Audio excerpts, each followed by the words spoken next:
Amém. Amados irmãos, graça e paz, você está aí na internet. Essa situação, nós já passamos por ela uma vez. Como o irmão passou, Deus está passando. Vamos passar e em nome de Jesus, nós vamos ter todas essas experiências positivas para a nossa vida, no sentido de que aquilo que é necessário passar, passou, mas o que tinha que ficar, ficou. E que fique o Espírito Santo, e que fique a palavra do Senhor. Tantas e tantas coisas já aconteceram, tantas e tantas coisas já passaram. É verdade, o Senhor passa, mas também tem coisa que fica. E que o Senhor fique em nossos corações para sempre. Essa é a grande realidade. Amém? Irmãos, eu vou falar sobre Estevão.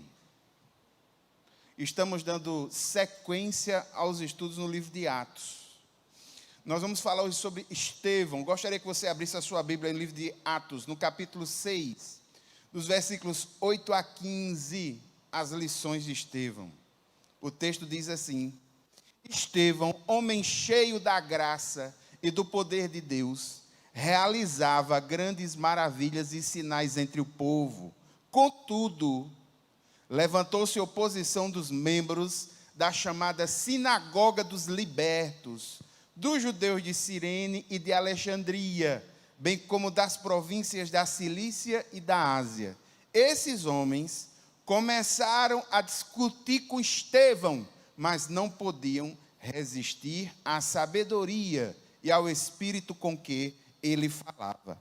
Então, subornaram alguns homens para dizer: ouvimos Estevão falar palavras blasfemas contra Moisés e contra Deus. Com isso, agitaram o povo, os líderes religiosos e os mestres da lei, e prendendo Estevão, levaram-no ao sinédrio. Ali, apresentaram falsas testemunhas que diziam: esse homem não para de falar contra este lugar santo e contra a lei, pois ouvimos dizer que esse Jesus, o Nazareno, destruirá este lugar e mudará os costumes que Moisés nos deixou. Olhando para ele, todos os que estavam sentados no sinédrio viram que o seu rosto parecia o rosto de um anjo. Gostaria que você, aonde você está, curvasse sua cabeça por um instante. Vamos orar, vamos clamar ao Senhor. Pai eterno e santo, Deus poderoso, nesse momento nós te pedimos que o Senhor ilumine essa palavra em nossos corações, de acordo com aquilo que o Senhor, através dela, quer falar para nós. Nós oramos no nome de Jesus. Amém. Irmãos, vamos ver nesses dois capítulos, capítulo 6 e o capítulo 7, o núcleo deles está sobre um homem chamado Estevão, o diácono Estevão. O foco vai para ele, em primeiro lugar, mostrando que a decisão que a igreja tomou na unção do Espírito Santo, levantando os diáconos, deu certo, porque no texto, logo em seguida, a eleição dos diáconos, a toda aquela questão que nós vimos na distribuição dos rendimentos, da distribuição entre as viúvas de fala grega, que deu problema na igreja. A gente viu isso no começo do livro de Atos. E depois que esse problema é resolvido, a Bíblia nos mostra que essa decisão foi tão bem tomada que a coisa está em torno de uma pessoa que foi eleita, o chefe, o primeiro na lista dos que foram eleitos. Agora o exemplo dele é citado, e o texto é fantástico. O foco vai para ele. Estevão é um homem cujas características gostaria que vocês observassem juntamente comigo nessa noite. Estevão, ele não se limitou apenas como diácono a servir as mesas. Estevão ganhou almas para Jesus e operou milagres, assim como operava os apóstolos. Nós precisamos nos lembrar que nós temos dois grupos dentro da igreja: os judeus de fala grega e os judeus de fala hebraica. Nesse sentido, Estevão enxerga uma coisa também fundamental. Quando ele começa a pregar, através da experiência que ele vai viver, das experiências que já foram passadas pelas mensagens dos apóstolos, começa-se a observar que o judaísmo não tem condições de comportar a alegria que o evangelho e o cristianismo traziam pelo Espírito Santo em Cristo Jesus. E mais um problema haverá de acontecer. Estevão parece ter tido essa compreensão. Segue a pregação dos apóstolos, no rompimento de algumas questões, nós vamos ver hoje à noite, você vai perceber isso, mas é interessante fazer esse registro. É interessante também fazer o registro de que antes de Paulo, nós temos aqui um Estevão, e o nome dele significa coroa. Antes da conversão de Paulo, é Estevão que recebe, digamos assim, a nuance de ser aclamado como um pregador dentro do contexto da igreja primitiva no livro de Atos. O cristianismo nasce no berço do judaísmo, mas o cristianismo, como uma criança saudável, que nasce e se desenvolve, ele começa a crescer. E nesse berço que ele nasceu, não cabe mais ele, porque ele deixou de ser criança, está começando a ficar maduro, nasce no berço do cristianismo, mas começa a se desenvolver. E uma das pontes fundamentais desse desenvolvimento passa por essa questão de Estevão, o primeiro mártir. E você, no final, na próxima quarta-feira, você vai saber o que é nome mártir, porque ele foi o primeiro. Mas vamos ver essa história bem direitinho. Primeiro vamos ver uma situação de oposição. Versículo 8, o texto diz: Estevão, homem cheio da graça e do poder de Deus. O que é que ele fazia? Realizava grandes maravilhas e sinais entre o povo. Não temos muitas informações sobre Estevão. As informações que nós temos estão nos capítulos 6 e 7. Mas dá para perceber que ele era um judeu que se tornou cristão, e isso é um ato do Espírito Santo de Deus, é nova criatura. O discurso dele é um discurso muito bem embasado, porque religiosos tentaram ir contra ele, mas ele falava com autoridade. A julgar pelos discursos, a gente vê que era um homem culto, um homem sábio. Deus abençoava o trabalho dele de forma poderosa, ao ponto de você perceber que ele se iguala em capacidade aos apóstolos. Por quê? Porque os apóstolos realizavam milagres, realizavam maravilhas. Mas aqui está dizendo que alguém, já nessa liderança dessa igreja que estava em desenvolvimento, em uma liderança que foi escolhida, este homem também realizava as mesmas coisas que os apóstolos realizavam. E aí no texto nos mostra, ele está cheio da graça, cheio do poder, fazendo aquilo que os apóstolos também faziam, realizando grandes maravilhas e sinais entre o povo. Mas não para por aí. O que é que acontece? Oposição. Versículos 9 e 10. Preste bem direitinho.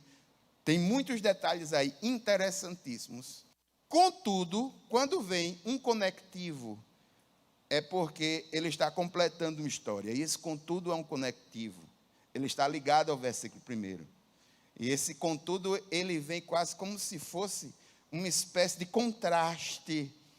O contraste da beleza que a gente vê do pequeno e curto testemunho do versículo 1 entra em contraste com a situação. Qual é a situação que nós temos? Oposição. O texto diz: contudo, levantou-se oposição dos membros da chamada Sinagoga dos Libertos, dos judeus de Cirene e de Alexandria, bem como das províncias da Cilícia e da Ásia. Eu só gostaria que você prestasse atenção ao pequeno detalhe. Esse detalhe é possível que você, talvez como um leitor, não tenha percebido, mas ele está sofrendo o ataque de dois grupos em dois lugares distintos. Ele está sofrendo ataques assim, de origem distinta. Ele está sofrendo ataques dos chamados Sinagoga dos Libertos, os judeus de Cirene e de Alexandria, E dessa mesma sinagoga, pessoas que estavam em outros lugares que também estavam lá, de Cirene, das províncias da Cilícia e da Ásia. Cirene e Alexandria é um lugar, Cilícia e Ásia é outro. Esses lugares são um pouco distantes. O que foi que aconteceu? A pergunta é, quem são esses opositores? Aí eu gostaria de informar vocês que nós só temos informações extra-bíblicas. Quem eram aqueles que participavam da sinagoga dos libertos? A única pessoa que escreveu sobre isso é o único historiador judeu que tem obra dele até hoje e que conheceu essa realidade, que é um homem chamado Flávio Josefo, historiador hebreu deste século. É o único, é algo extrabíblico. Está registrado no livro dele, chamado A História dos Hebreus, está registrado que essa sinagoga dos libertos tinha a relação com um grupo de prisioneiros de guerra, a quem os romanos haviam captado 63 anos antes de Cristo, sob o comando de um homem chamado Pompeu. Em anos subsequentes, esses prisioneiros, judeus prisioneiros, que foram raptados, digamos assim, no comando de Pompeu, eles construíram uma colônia em um outro lugar, colônia de Roma, e mais tarde, ao construir uma colônia, conhecendo a cultura, estabelecem uma sinagoga nesse lugar longe, e muitos de seus descendentes foram expulsos da própria Roma, porque criaram situações complicadas. Qual é a situação? Eles são judeus, e a cultura romana é muito ligada com a cultura grega, e a cultura grega, os helenistas tinham algumas posições que os judeus achavam ser algo muito liberal. E isso causou muito problema. Apesar de ser chamado de sinagoga dos libertos, essa sinagoga, ela era de pessoas bem, digamos assim, rígidas, apegadas aos rituais. Apesar deles estarem distantes, ou sua origem não ser em Jerusalém, eles tinham a questão da lei e eles tinham a questão da religiosidade judaica muito bem marcada no seu coração. Vale a pena analisar isso, irmão, sabe por quê? Porque é por essas questões de religiosidade judaica que Estevão vai ser julgado. Então, nós temos aqui duas pessoas que estão atacando duas sinagogas, uma sinagoga só, dois grupos que estão atacando Estevão. E aqui começa o debate. E nesse debate, o que é que eles estão discutindo? Você vai ver no corpo do texto que eles estão discutindo coisas sobre adoração, coisas sobre culto. Você vai ver isso quando Pedro, no capítulo 7, começar a expor melhor o porquê ele está sendo avaliado ali. Mas aqui, irmãos, a gente já tem uma observação que cabe para nós. É porque, apesar de Estevão estar sendo profundamente atacado por pessoas de um sentido mais legalista, mais religioso, ele está refutando todos eles e refutando com eficácia. O texto diz, versículo 10, não podiam resistir à sabedoria e ao espírito com que ele falava. O termo sabedoria sempre está ligado a questões práticas na Bíblia. Essa é a grande diferença entre sabedoria e conhecimento. Falando o texto nesse sentido, que ele está falando com sabedoria, ele está falando com prudência e está mostrando, refutando essa animosidade desse grupo com coisas simples, práticas, ungidas, trabalhadas, sensatas, e o povo vai atacando e ele defendendo, mas defendendo incisivamente no poder do Espírito Santo, na sabedoria, e ele não se coloca como um coitadinho, mas também não coloca como um agressor, percebe? Só o Espírito Santo de Deus é quem pode fazer isso. Ele não é um coitadinho que está lá de cabeça baixa, o povo dando nele, mas também ele não é um agressor que está atacando com palavras ou está tentando denegrir a imagem também da sinagoga dos libertos. O Espírito Santo trabalha trabalha nele. E eu gostaria de dizer a vocês uma coisa interessante que marca a sabedoria de Estevão. A palavra sabedoria em Atos só aparece 4 vezes. E 2 dessas vezes estão registradas nos capítulos 6 e 7, quando está falando sobre Estevão. Então ele era um homem que tinha resposta ungida, simples, prática, e que colocava os judeus aí da sinagoga dos libertos em maus lençóis. Irmãos, com toda certeza, se esses judeus soubessem que eles estão se opondo a alguém cheio do Espírito Santo de Deus, eles já tinham voltado para trás, mas eles não sabem disso. E aqui uma grande lição para nós. Esse Estevão, que estava na comunidade, esse Estevão, que é nova criatura em Cristo Jesus, que era gentil, se transforma em cristão, nova criatura pelo Espírito Santo. Esse judeu Estevão é reconhecido pela igreja como alguém especial, cheio de sabedoria, cheio de fé, de boa reputação. Esse Estevão é alguém que foi qualificado pelo Espírito Santo, o que nos mostra que o Espírito Santo capacita. Ele está capacitando a ele. E foi trabalhado totalmente e agora está sendo colocado em prova aquilo que ele aprendeu, e o Espírito Santo vai dando argumentos, vai iluminando, vai colocando pessoas, muitas vezes, irmãos, pessoas para que isso possa ser provado, e o Espírito Santo vai dando condições, e ele vai vencendo. O texto mostra que eles não podiam resistir. Para nós cabe também, irmãos. E aqui, meu irmão, se você realmente foi chamado por Deus para exercer algum ministério específico, de acordo com a vontade do Senhor, não se preocupe que o Senhor vai levantar os meios e vai capacitar você. Do mesmo jeito que ocorre com Estevão, ocorre na igreja ainda hoje. Aquele que o Senhor tem levantado e que tem chamado, meu irmão, ele é reconhecido. As suas obras mostram. A igreja reconhece seu posicionamento. Todos percebem que ele é diferente. Ele recebe ajuda e recebeu a ajuda dos apóstolos. Colocou os seus dons no ministério, colocou a sua vida na prática, foi capacitado. Outras pessoas começaram a convergir, a ajudar, e aí ele está, pregando, refutando, falando, mostrando das coisas do Senhor. Acontece com você também, meu irmão. Acontece com cada um de nós. Em nome de Jesus, perceba que o Senhor vai colocar na tua vida pessoas que vão ajudar você, se de fato você tem colocado diante do Senhor o seu chamado e a sua vocação. Agora deixa eu me dizer uma coisa: se você não tem se colocado diante do Senhor para o seu chamado, para a sua vocação, meu irmão, meu amigo, me perdoe.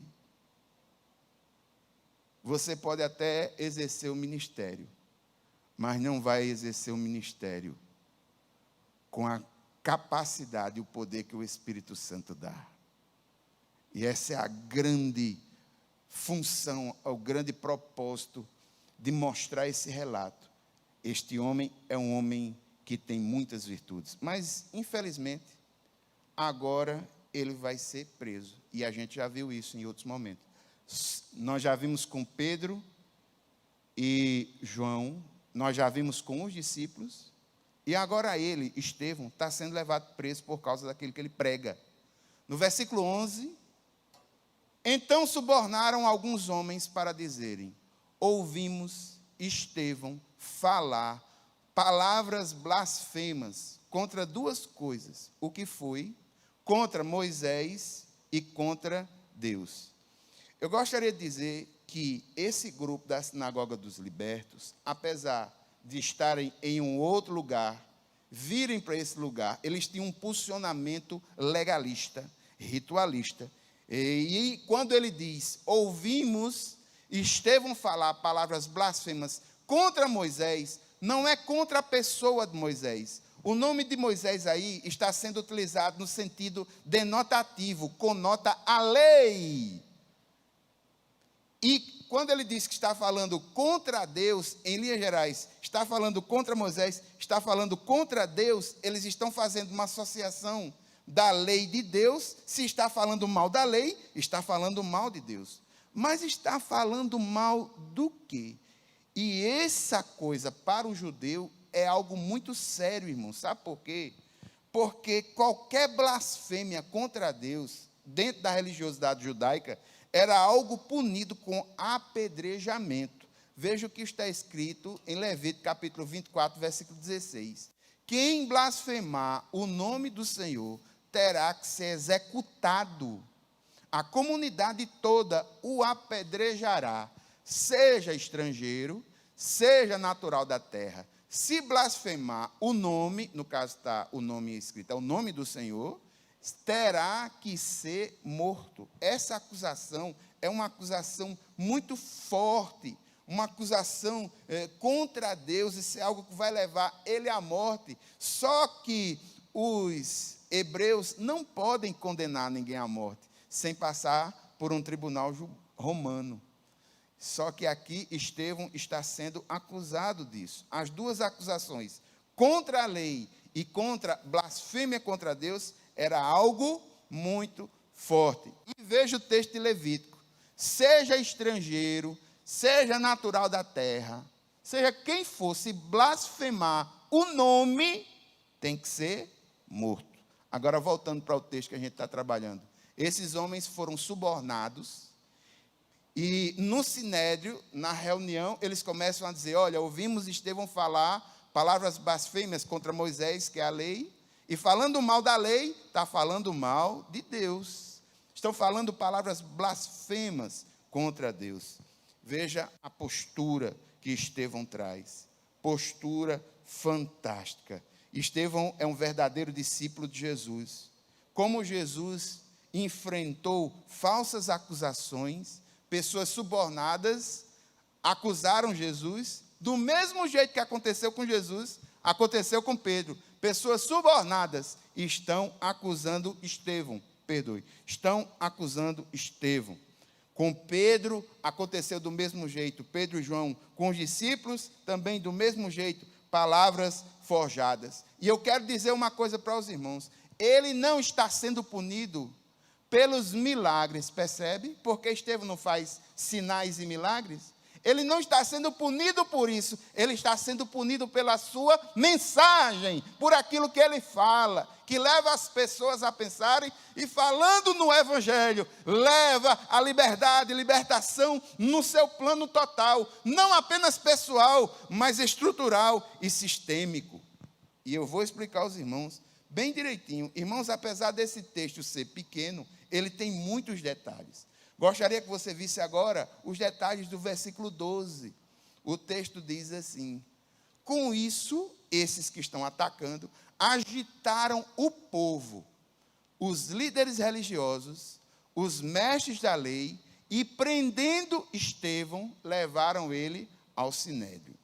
Os instigadores, esses que estão da sinagoga do Liberto, junto com outro grupo, estão atacando Estevão, compraram pessoas, subornaram para mentir contra ele.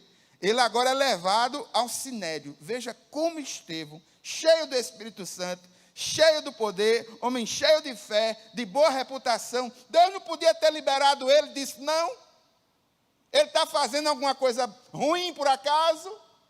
Não, irmãos, ele está fazendo algo que é fundamental e fantástico, e que para nós crentes é a principal premissa. Ele está falando do Evangelho, mas ele está passando por um momento de dificuldade, e o Senhor está com ele em cada ponto. A gente vê aqui os líderes religiosos, os mestres da lei. Veja que esse povo agitou o povo. É uma das poucas situações em que o povo, de uma certa forma, toma parte disso. Agora, que povo é esse? Vamos pensar nos grupos e você vai entender melhor. Irmãos, eu não disse que na igreja tinha judeus de fala grega e judeus de fala hebraica, não são dois grupos. Os judeus de fala hebraica, como é a casa, como é o lugar lá em Jerusalém, a quantidade deles é bem maior. Os judeus de fala grega, que geralmente vêm de fora, são expulsos, sei lá, alguma situação, e ele vem para Jerusalém, o número é bem menor. Então, entende-se que pela religiosidade, pelo legalismo com que ele está sendo atacado, esses do povo seriam muito provavelmente judeus de fala hebraica, gente da própria casa, que era bem maior. Aí Lucas vai e relata como povo. Esse povo, nesse momento, faz parte dessa agitação. O segundo grupo, líderes religiosos, sacerdotes. Qual tipo de sacerdote? Provavelmente o sacerdote saduceu, que era a grande maioria no templo. Por que o sacerdote saduceu? Porque o saduceu não acreditava na ressurreição. E o Jesus que Estevão prega, e é o Jesus que os apóstolos pregam, é um Jesus que venceu a morte. Os saduceus eram influentes, eram ricos, os líderes religiosos. Segundo, os mestres da lei. Porque quer queira, quer não, o próprio Jesus diz, eu vim para cumprir a lei, não vim para abrogar. Ou seja, ele cumpre tudo aquilo que está no Antigo Testamento, mas não faz pelos rituais religiosos judaicos. Ele faz pela graça, pelo poder do Espírito Santo, porque ele é Deus e Filho de Deus. Mas muda, isso muda. Muitos mestres da lei tinham um conhecimento da lei de uma forma técnica, sistematizada. Jesus conhecia a lei, porque ele é o verbo vivo, ele é a palavra viva, e ele cumpria as coisas por convicção de alma. Então aqui nós vemos 3 grupos agitando isso: o povo, os sacerdotes saduceus, que são importantes autoridades civis, os mestres da lei, que são os escribas. Por causa dos ensinamentos, os escribas entraram nessa história. E aqui a gente vê, irmãos, uma coisa muito simples mesmo, que pode ter sido o pivô de toda essa confusão. Sabe o que é?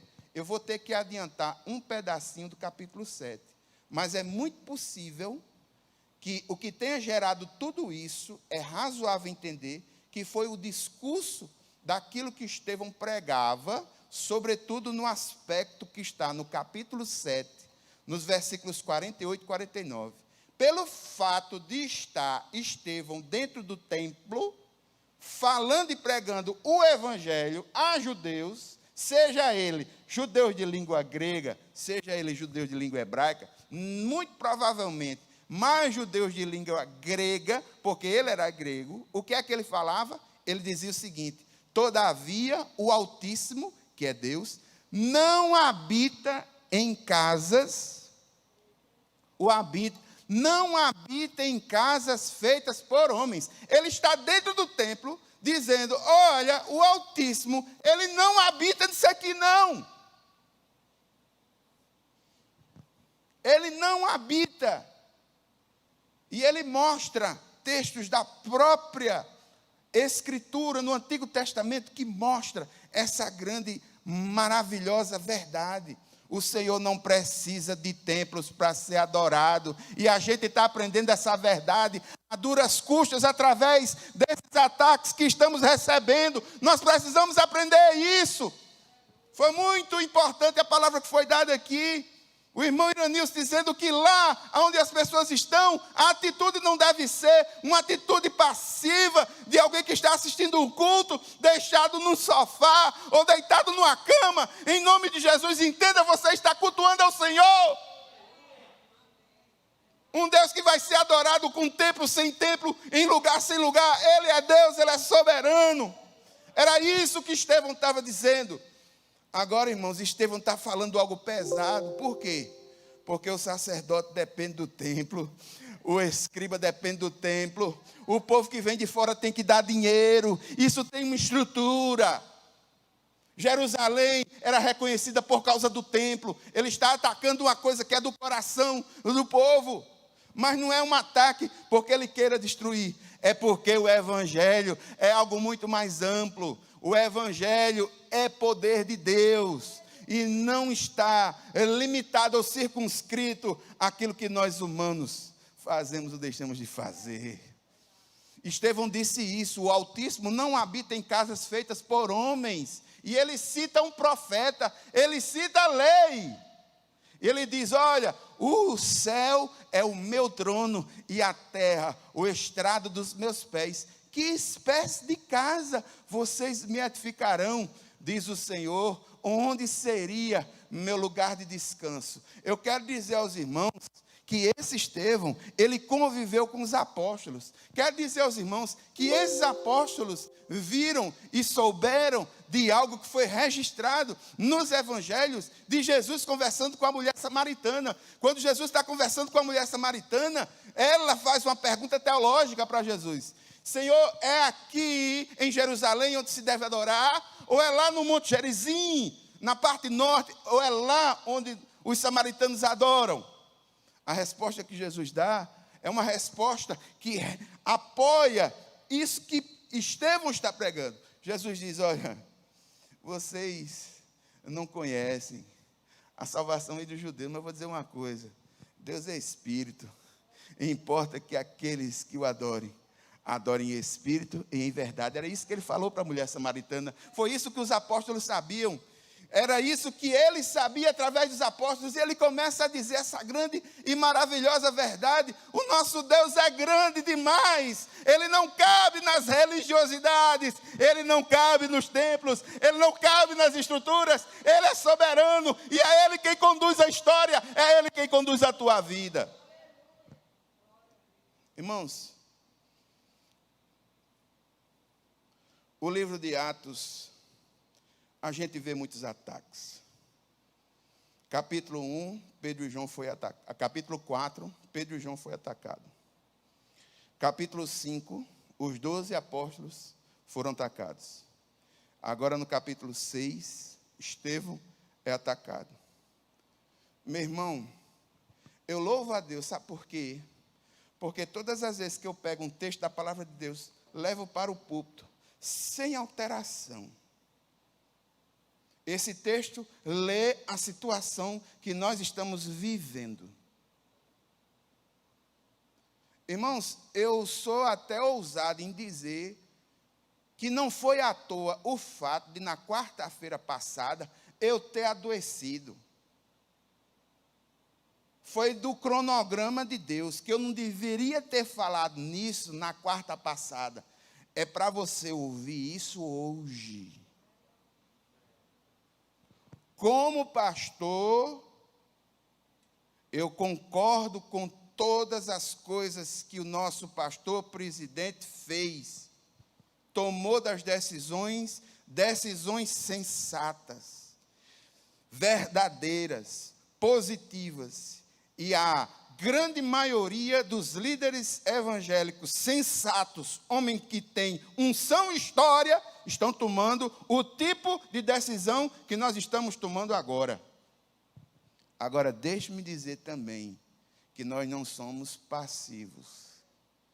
E eu posso dizer aqui, digo com muita liberdade, como pastor auxiliar dessa igreja, entendo que a igreja do Senhor, ela tem sofrido ataques. E esses ataques não são pequenos.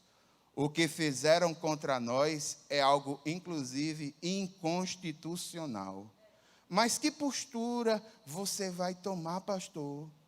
Meu irmão, a gente não vai colocar cartaz, nem vai atacar político, nem vai dizer que é problema de vermelho ou de azul.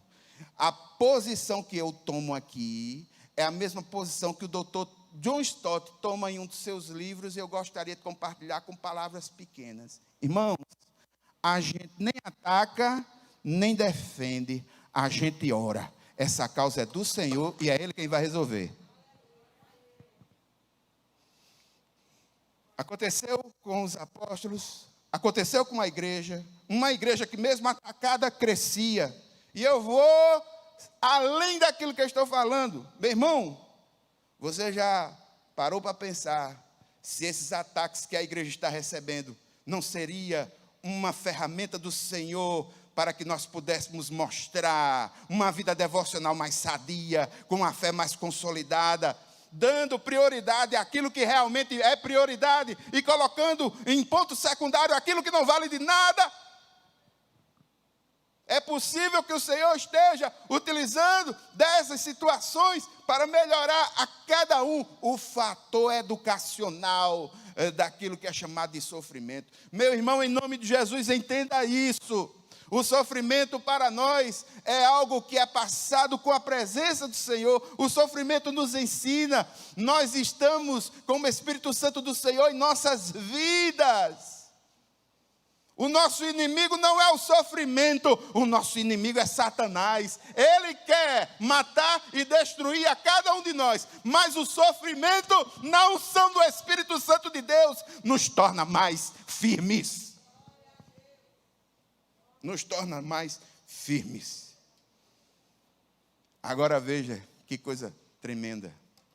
Ali apresentaram falsas testemunhas que diziam: este homem não para de falar contra este lugar santo e contra a lei, pois ouvimos dizer que esse Jesus, o Nazareno, destruirá este lugar e mudará os costumes que Moisés nos deixou.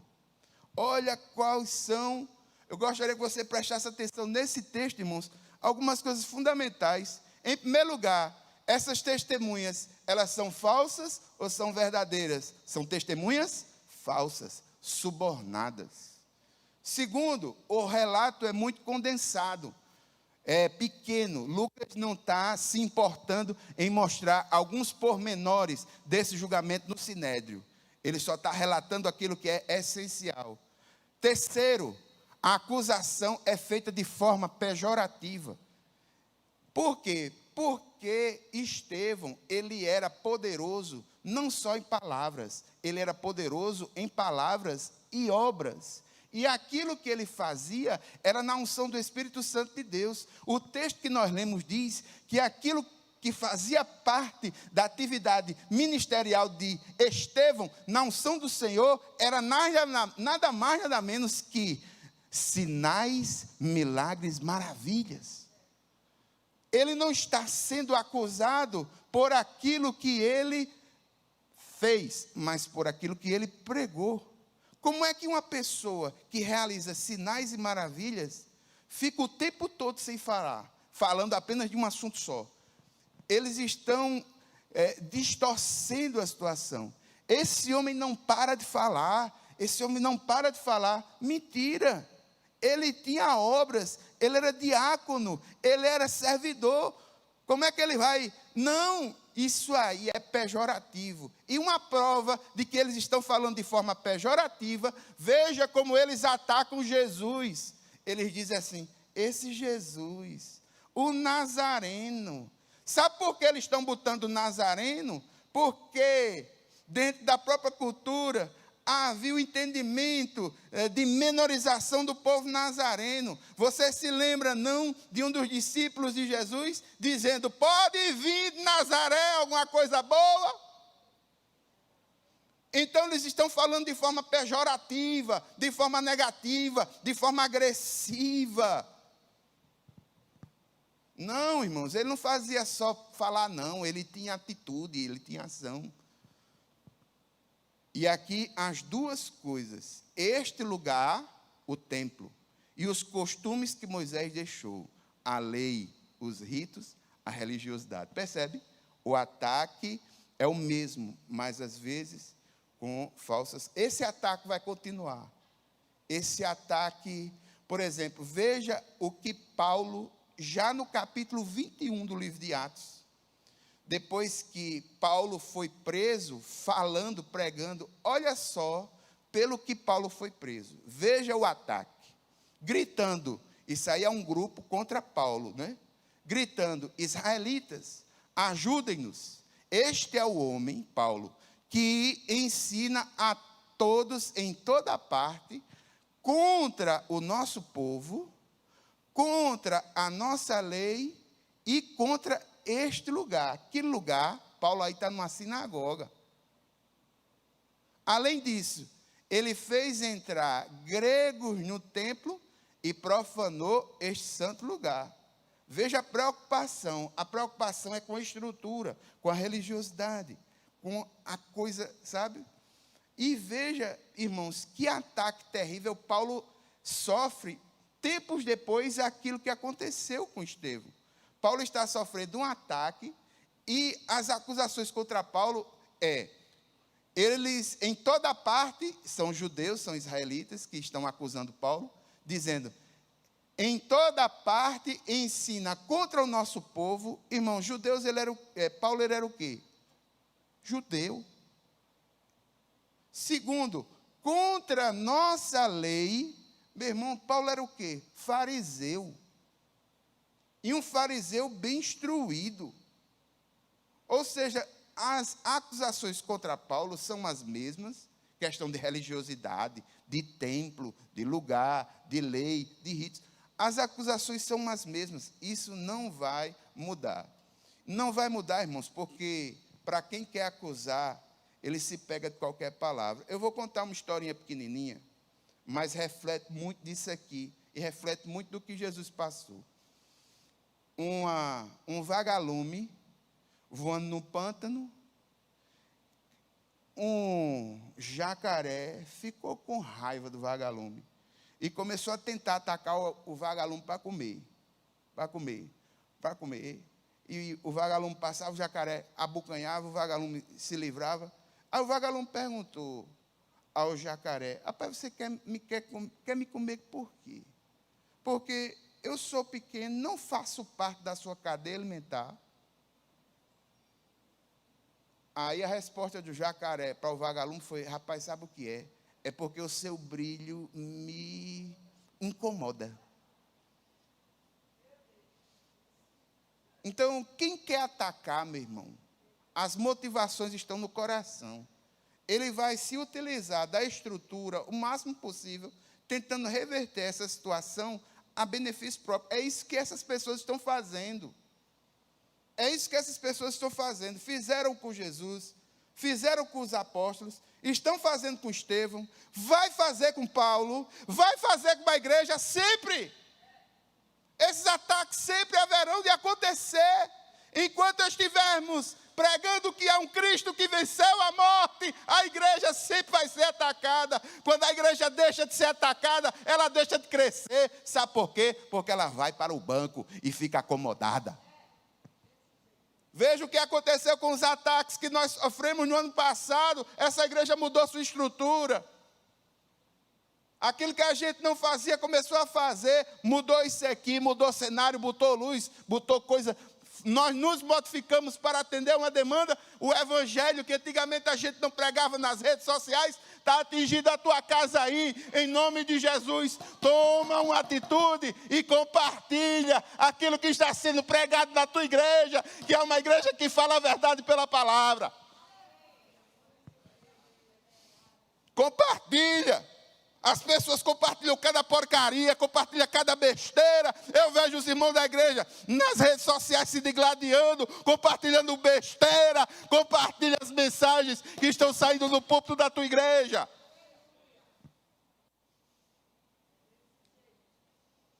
Faça da sua rede social algo produtivo. Irmãos, ele está pregando libertação. Estevão foi levantado para fazer uma coisa boa em nome do Senhor, levar, ungido pelo Espírito Santo de Deus, a palavra que o quebrantado de coração está precisando. Um Jesus que pelo seu Espírito Santo transforma a pessoa numa nova criatura. É isso que ele está pregando. Libertação de religiosidades inúteis, porque a religiosidade boa, ela tem que ser discernida. A partir do momento que ela não é discernida, é alienante, e toda a religiosidade alienante não é religiosidade que vem do Senhor. Não é coisa que nos une a Deus. Mas ele, pregando a palavra, cheio do Espírito Santo, está sendo atacado pela sinagoga dos libertos, pelas pessoas do povo, agora líderes religiosos, os escribas, pessoas de influência na sociedade, está todo mundo aí atacando. E o que é que acontece com Estevão? Ele nem ataca, nem defende.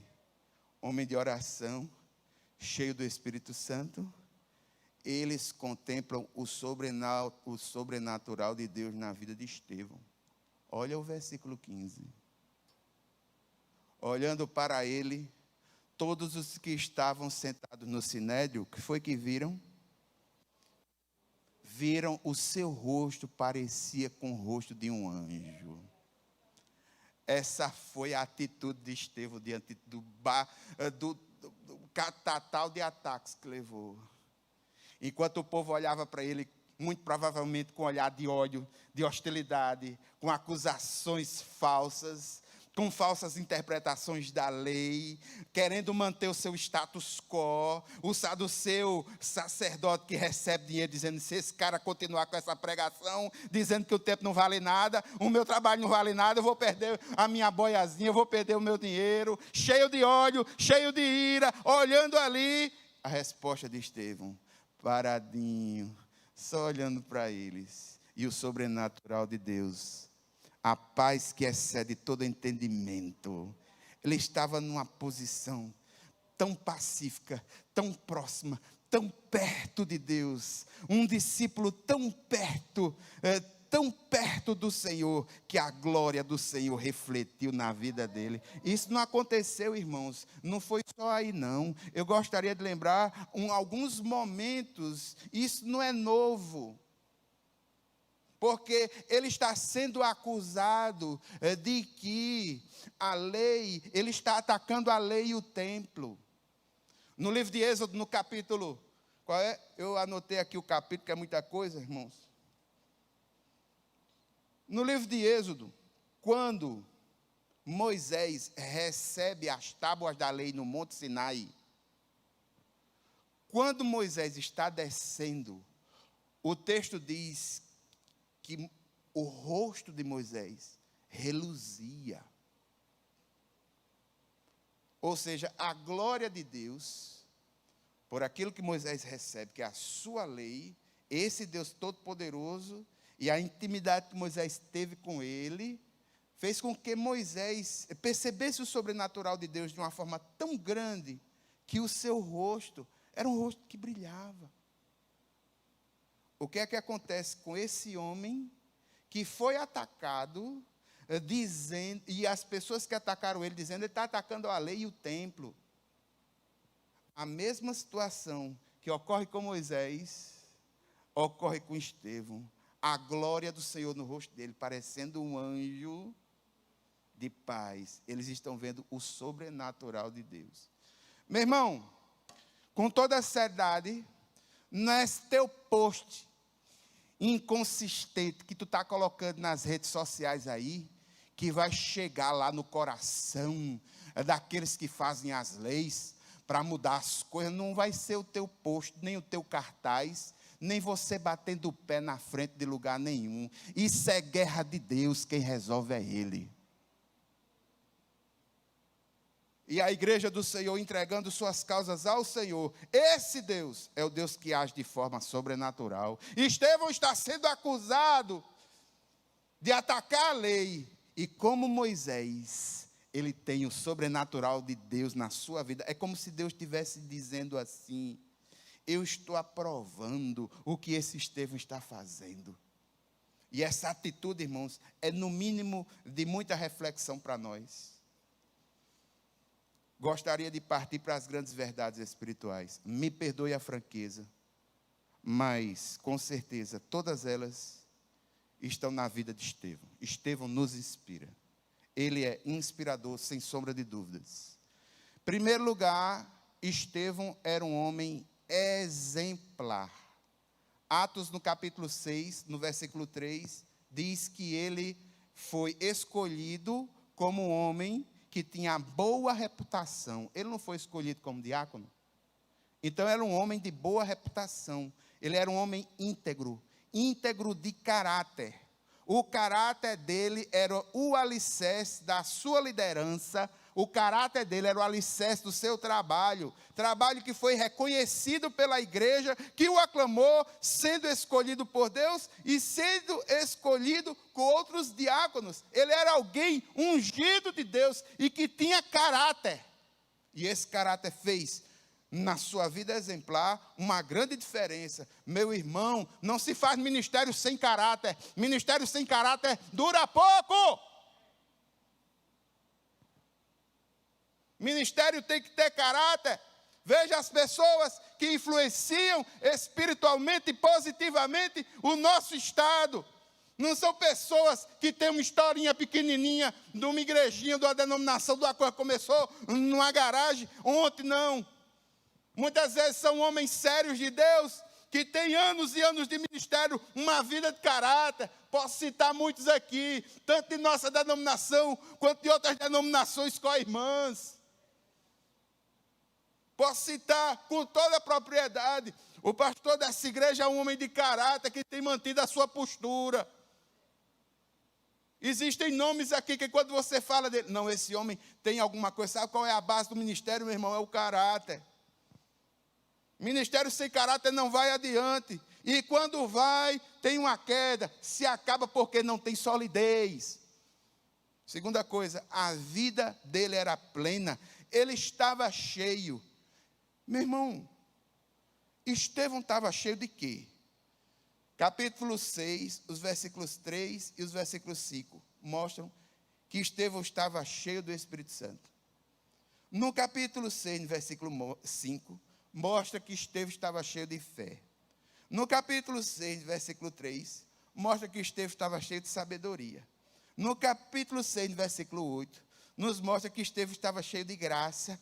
No capítulo 6, versículo 8, mostra também que ele estava cheio de poder. Esse homem era um homem cheio de Deus. E você é cheio de quê? Eu vou lhe dizer agora o que é que você é cheio. Muitas vezes nós somos cheios de nós mesmos. Muitas vezes nós somos cheios de pensamentos pecaminosos.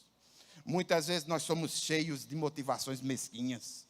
Muitas vezes nós somos cheios do falso domínio, aquela coisa, eu posso fazer, eu vou fazer, cheios desse senso de capacidade. Irmãos, nós precisamos entender que nós somos dependentes do Espírito Santo. Estevão era um homem cheio, mas ele era cheio de Deus, ele era cheio do Espírito Santo. Todo homem está cheio de alguma coisa, o coração do homem sempre está cheio. Eu posso provar a você, porque o próprio texto diz, a boca do homem fala aquilo que o coração está. E o coração de Estevão está cheio do Espírito Santo. A pessoa cheia do Espírito Santo não está cheia de si mesmo. E o principal, a pessoa cheia do Espírito Santo é a ação de Deus na vida dela contra o pecado. Uma pessoa cheia do Espírito Santo é aquilo que nós precisamos ser. Ele estava cheio de fé, meu irmão. Estevão é inspirador, uma pessoa inspiradora por nós. Sabe por quê? Porque nós não podemos fazer nada se a nossa fé não estiver bem sólida, meu irmão. Sem fé é impossível agradar a Deus. A fé faz com que a gente esteja firme. Veja Estevão. Estevão foi salvo pela fé. Estevão vivia pela fé. Ele venceu o mundo pela fé. Ele, pela fé, está cheio do Espírito Santo. Porque para ser cheio do Espírito Santo, tem que chegar com fé diante do Senhor. Homem cheio, cheio de sabedoria. Sabedoria, o uso correto do conhecimento na vida prática, resolvendo situações práticas. O conhecimento dele não é para ele dizer, eu tenho uma especialização, eu tenho um mestrado, um doutorado, eu tenho título disso, daquilo, mas não tem obra nenhuma. O conhecimento da capacitação que ele recebeu como judeu, o conhecimento do Espírito Santo de Deus, que ele concede, o Espírito Santo concedeu capacitação para ele entender e interpretar as Escrituras e concedeu a ele sabedoria para refutar pensamentos de pessoas que conheciam o sistema e as refutações eles não conseguiam derrubar Estevão. Sabedoria para responder de forma prática. Quarto, ele está cheio de graça. graça abundante. Sabe o que isso quer dizer, irmãos? Um homem cheio de graça. Você olha para ele e diz, esse homem é uma bênção. É fonte de bênção. O coração de Estevão era altruísta. Ele era um homem servidor. O coração de Estevão faz com que, pelo serviço, entendamos que ele era uma pessoa muito provavelmente generosa, assim como era Barnabé. É possível perceber que ele é alguém que muitas vezes não estava parado nos cantos com a mão cruzada. Era alguém que utilizava as suas mãos para servir, mãos para orar, porque milagres, em nome de Jesus, pelo Espírito Santo, nessa cultura a ideia já era de imposição de mãos. Alguém que o Salmo, me parece que é o 15, puro de coração e de mãos limpas, limpas de caráter e mãos abençoadoras. Essa é uma vida de graça. E não é só isso não, irmão, poder também, poder. Ele era revestido com o poder de Deus para fazer milagres e sinais entre o povo. Ele fazia e falava, ele pregava e demonstrava. E é equilíbrio, o texto mostra, graça e poder. Irmãos, de nada adianta uma graça impotente. E eu quero dizer a você que poder sem graça também é terrível. Graça e poder têm que andar juntos.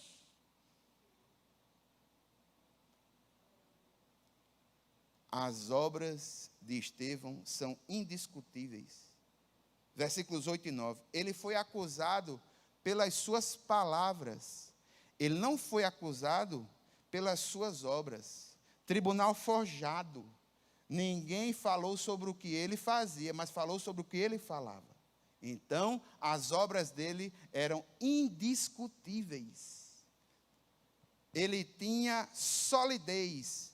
As palavras dele eram irrefutáveis.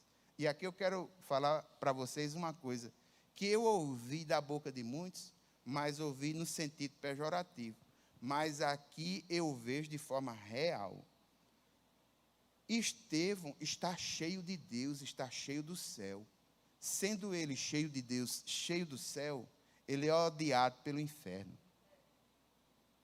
Fez maravilhas pelo poder de Deus entre os homens. Então, ele ganhou como inimigo a imposição, a força dos inimigos da cruz, os judeus, que na sua religiosidade defendem que através dos seus ritos e leis, eles podem alcançar o Senhor. As ferramentas que foram usadas contra Estevão eram forjadas, eram mentirosas, eram caluniadoras, fruto de suborno. Isso é mostrado no texto várias vezes. Mas, quando ele refutava, a ferramenta que Deus deu fez com que ele tivesse virtude na boca.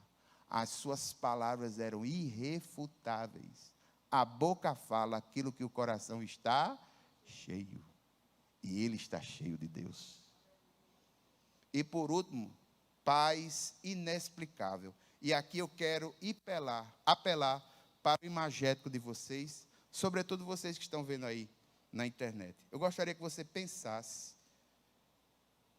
O tribunal do Sinédrio, como é que funcionava? Em linhas gerais, um semicírculo, os acusadores sentados num lugar mais alto, e aquele que está sendo acusado em pé, de frente para esse semicírculo, muito provavelmente, dependendo se foi realmente culpado da atitude dele, ele pode ou estar de cabeça baixa, admitindo, mas muito provavelmente, Estevão estava de cabeça erguida, porque ao ver, eles viram o rosto. Se ele tivesse cabeça baixa, não veria o rosto, percebe? Então, Estevão não está coitadinho, não. Ele está de cabeça erguida. Estando de cabeça erguida, ele não está com olho de ódio. Olho de ódio e atitude de ódio tinha quem estava acusando. Qual é a atitude? A serenidade de Estevão era tão grande. E ele conseguia refutar a ira e a hostilidade de seus acusadores só com a sua presença. E a ação sobrenatural de Deus na vida dele, aprovando tudo aquilo que ele está fazendo. Eu concordo com o pastor Hernandes Dias Lopes, que pregando sobre esse texto, ele diz uma coisa muito bonita, eu gostaria de repassar para vocês. Ele diz o seguinte: ele diz que isso nos inspira a pensar, baseado nas virtudes de Estevão, né, que uma pessoa que fica perto de Deus reflete algo da glória dele. Uma pessoa que fica perto de Deus reflete aspectos da glória do Senhor como resultado de estar na presença dele. Gostaria que você pensasse sobre isso. Em Êxodo 34, 29, o texto diz que Moisés brilhava. Aqui Estevão está brilhando. É como se Deus estivesse dizendo: Moisés, é como se Deus estivesse dizendo assim: como Moisés, esse homem Estevão não é contra a lei, mas é a favor dele. Deus deu aprovação ao ministério de Estevão. E mais para frente, irmãos, a gente vai ver que esses ataques vão continuar. Eu estou no meu coração aqui vibrando. A gente não procurou livro, é o livro que a gente vem estudando, já percebeu? Todas as vezes. Mas como Deus é fantástico. E para mim, irmãos, isso é um milagre. É um dos grandes milagres do Senhor e da sua palavra. A atitude de Estevão, um homem exemplar, um homem cheio de Deus, do Espírito, de fé, de sabedoria, de graça, de poder. Suas obras indiscutíveis, suas palavras irrefutáveis, sua paz inexplicável. Irmãos, eu vou aplicar esse texto. Eu poderia aplicar esse texto a realidades da igreja, mas eu não vou fazer isso, não. Eu poderia aplicar esse texto à nossa liderança, entendendo que Estevão era um líder da igreja, e dizer à liderança da igreja, dizer: olha, vamos nos espelhar, Estevão. Mas a palavra e a situação hoje me leva a dizer, com todas as letras, que as aplicações do exemplo de Estevão, elas devem ser a todos nós a partir de mim. E me perdoe se eu estiver atacando alguma estrutura com aquilo que eu vou estar falando, mas eu não devo ter medo. Não fui chamado para ter medo, sobretudo na exposição da palavra. Mas eu quero dizer uma coisa: nós precisamos nos arrepender muito de muitas coisas. E nós precisamos do Espírito Santo de Deus e ser cheio de Deus como Estevão era. Não é cheio de estratégia, cheio de coisas que a gente vai vencer um mundo maligno regido por Satanás. É cheios de Deus que nós vamos tomar decisões sensatas. Eu preciso de Deus. Você precisa de Deus. A igreja precisa de Deus. O ministério pastoral precisa de Deus. Nós precisamos de Deus. Assim como Estevão estava perto, tinha comunhão, Enoque estava perto, tinha comunhão, tantas pessoas que sofreram, tinham comunhão com o Senhor, conseguiram suplantar essas dificuldades porque estavam ao lado do Senhor. Se eu falar que estando perto dele, é claro que aspectos da glória dele vão refletir em nós, porque ele é a luz, mas somos refletores. Se não estamos refletindo isso, irmãos, é muito sério. É porque nós precisamos muito do Senhor. Precisamos observar que as religiosidades sem significação é muito inferior a ter intimidade com Deus. Vamos buscar ter intimidade com Deus, porque é isso que fica e que prevalece. Ondas teológicas vão e vêm, sabe? Personalidades vão e vêm, pastores vão e vêm, mas conhecimento íntimo do Senhor, intimidade com Deus é aquilo que fica, mas não fica para todo mundo. Foi como Iranilson falou, é para quem tem fé, é para quem se arrepende, é para corações quebrantados. Que o teu coração seja quebrantado como foi o meu. Me perdoe em nome de Jesus. Por quê, pastor? Estava previsto para a gente terminar de 15 para as 9. Mas eu não podia terminar de 15 para as 9. Não teve jeito. Terminou no tempo que o Espírito de Deus entendia que fosse. Por quê, pastor? Porque eu não tenho mais nada para dizer. E daqui para frente eu vou falar de mim mesmo. É muito perigoso quando isso acontece. Vamos ficar em pé, vamos orar, encerrando. Sim, estou sabendo. Nós precisamos orar por Lázaro. Também Paulo Botelho. Sim. Verônica Fernandes de Castro pede orações pelo esposo Luciano Lins de Castro, pai de Diego. Lourdinha pede oração pelo seu irmão Salles, a esposa dele, Graça, está com Covid e se sentindo cansada. Valéria Thaís pede oração para que o filho tenha encontro verdadeiro com Deus. Luciana Rodrigues pede por um amigo, José Alves, que já é de idade, está entubado com Covid. Está vendo que a quantidade de pedidos com Covid aumentou? Aumentou. Pastor Tomás pede pelo irmão Lázaro, que é irmão de Socorro Diniz. Lázaro. Inclusive, já foi entubado ele? Ainda não, né? Não, ainda está. Tá, mas em nome de Jesus, não vai passar disso. Vamos colocar ele nas mãos do Senhor. Thaís Rodrigues pede pela saúde de Otávio, que vai fazer uma cirurgia. Irmãos, nós vamos colocar todos esses pedidos agora nessa oração. Em nome de Jesus. Vamos orar. Pai eterno, Deus poderoso. Nós apresentamos aqui, Senhor, todos esses pedidos que foram aqui colocados, foram lidos, foram compartilhados. Clamamos, meu Deus, por Lázaro.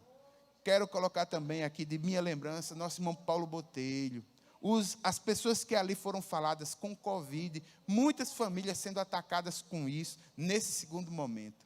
Meu Deus, meu Pai, no nome de Jesus, que isso seja para a Tua glória. Meu Pai eterno, colocamos nas Tuas mãos todas essas situações. Afasta do nosso coração o medo, a ansiedade, e que o Senhor possa estar mais próximo de nós.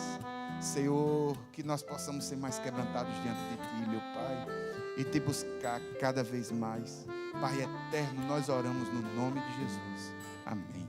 A graça do Senhor Jesus Cristo, o amor de Deus, a comunhão e as consolações do Espírito Santo, seja sobre cada um de nós, hoje e sempre. Amém, amém. Queridos, Deus abençoe vocês.